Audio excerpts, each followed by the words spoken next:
friends, and welcome to the pre-market update. Yesterday we saw Indian markets had closed to a nearly 4-month low and continued it losing streak. Over to the global markets also, Dow as well as S&P has closed close to their lows for the 8th straight session, which is a global sell-off is likely to continue. Over to the European indices, those are also trading in negative and closed down around 0.5%. And the global sell-off continues, and it has dragged the Asian markets also down. Whereas SGX is also suggesting that we are likely to open around 29 odd points down today. On the FIS front, FIS were sellers in the Indian markets to the tune of 707 odd crores, whereas DIs were buyers in the Indian markets to the tune of 500 odd crores. So I'll hand it over to my derivative expert for their insights. Good morning friends, we'll give analysis on derivatives. In yesterday's trading session, after seeing a sharp fall in the day before yesterday's trade, Nifty started the day with a negative bias, and thereon it continued to slide lower, continued its now downward journey, and in the last 2 to 3 consecutive trading sessions we have been observing Nifty showing some kind of a selling pressure at every rise. And eventually in yesterday's trade, Nifty did tested the support of 8,500, which was the highest put base, and managed to close just above it at 8517.90 with a loss of around 0.29%. On the open interest terms, we did saw another day of unwinding of 0.5% on the absolute terms. 92,000 shares, 0.92 lakh shares were shattered in the open interest, while cost of carry it increased from 5.5% to 6.5%, indicating majority of the unwinding which was seen in yesterday's trade was due to long unwinding, while put call ratio also decreased by 2 basis points from 0.95 to 0.93, and volatility index cooled off by 2% from 16.80, it settled at 16.47 odd levels. On the option side, we have seen an addition in the call side, a continuous addition in the last few trading sessions, that we have been seeing some kind of a call writing taking place, and especially in 8,700 and 8,800 strike price, which has seen an addition of around 14 and 18% respectively. While on the put side, since 8,400 put option is now the highest in terms of open interest, and have seen an addition of around 9 odd percentage, while 8,500 put option have seen a minor reduction in the open interest of around 10 odd percentage in yesterday's trade. So seeing a reduction, as mentioned in yesterday's conference call also, seeing a reduction of around in the highest put base always a negative sign for the market, and we have been heading towards the lower side since the activity of 8,500 put option has been suggesting the market is yet to see another fall, yet to see more downside in the coming trading sessions. So watch out for now 8,400 put option activity would be in focus for the next few trading sessions, since it's now the highest put base. On the call side, we have been seeing a constant call writing taking place in the highest strike call option, which is a negative sign for the market. On the ban period, on the ban for today's trading session there are 3 stocks in the ban period: Century Textiles, Dish TV, and India Bull Real Estate.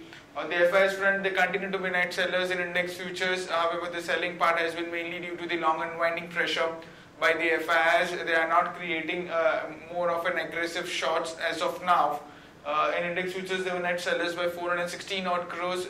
Index options net buyers by 1160 odd crores. While stock futures, they were net sellers by 339 odd crores, and stock options net buyers by 15 crores only. On our market level, our 5 days we have now stands at 8,600 with a lower range at 8,404, which is the lowest straddle break-even point for the series of 8,650 call and put, and the higher range comes at 8,600. SGX Nifty is trading yet negative, yet another trading session of negative. It's been down by 28 odd points. It's quoting at 8,491, below 8,500 odd levels, indicating some kind of a negative opening can be expected in the morning trade. That's it from derivatives. Thank you. Now let's look at the trading ideas and important news announcements for the day. Firstly, government has yesterday announced the GST rates, so we'll be covering that first. Government panel has fixed a 4 rate structure, that is 5%, 12%, 18% and 28%.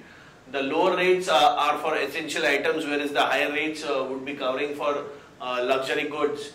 Essential items contributing close to 50% to CPI would be exempted. whereas 5% duty on items of mass consumption would be levied, transferring several items to 18% from the 28% higher tax slabs currently. So service tax to be raised to 18% under GST barring few items. To levy cess on pan masala, tobacco products, luxury cars, SUVs, aerated drinks, and the cess will be reviewed every 5 years. It is also estimated that rupees 50,000 crores would be needed as compensation in the first year itself, whereas the taxation on gold will be decided upon the revenue flexibility. Some negative for USL as risk of not being able to avail the input credit would be a drag on the stock in today's trade. The GST beneficiaries, the trading ideas for the day. One of the biggest beneficiaries of GST are likely to be Colgate and ITC. Action to be taken is long Colgate, current market price 952 with a stop loss of 935 for a target of 980 and 990. The other idea is ITC, it is also a major beneficiary, so current market, action to be taken is long ITC, current market price 240 with the stop loss being kept at 236 for a target of 246 and 250. The other trading ideas, Virgin Paint announced numbers today, yesterday. Q2 PAT came in at 139 crores versus 89 crores YY, and total income or consolidated sales came in at 1267 odd crores versus 1163 crores. So good set of numbers from Berger. So action to be taken is long Berger Paints. Current market price is 263 for a stop loss of 257 and a target of 270 and 276. The other trading idea is Tube Investments. Tube Investments announced numbers yesterday. Q2 PAT came in at 53.8 crores versus 24 crores YOY, whereas total income came in at 1062 crores versus 1038 crores. So a good set of numbers. Action to be taken is long Tube Investment. Current market price is 663 for a stop loss of 649 and a target of 682 and 696. On the other news, government is planning to divest 3% stake in L&T via block deal. ONGC and Kane may face rupees 730 crores service tax dues in royalty payments. 4 workers have been reported killed and 13 have been injured in a leak at JNFC's Dahej unit. The stock was down yesterday around, it hit a lower circuit also and closed around 12-13% down. Airtel is likely to get $129 million from Zain in Africa's business sales settlement. On the important results, today Union Bank would likely would come out with numbers. PAT is likely to be coming in at 181.5 crores, and Allahabad Bank PAT expectation is of 31.1 crores.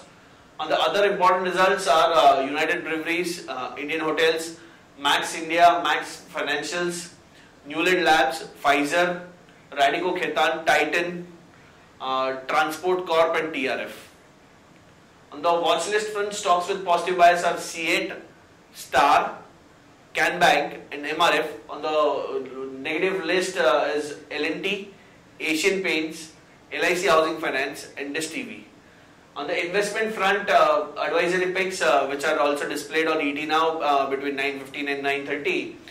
From an investment perspective, we like Cox & Kings with the upside potential of close to 14%. Eveready Industries with the upside potential of close to 28%. Granules India with the upside potential of close to 47%. Glenmark with the upside potential of close to 20%. And Bajaj Corp with the upside potential of close to 20%. That's it, friends, from all of us. Thanks and have a nice trading session.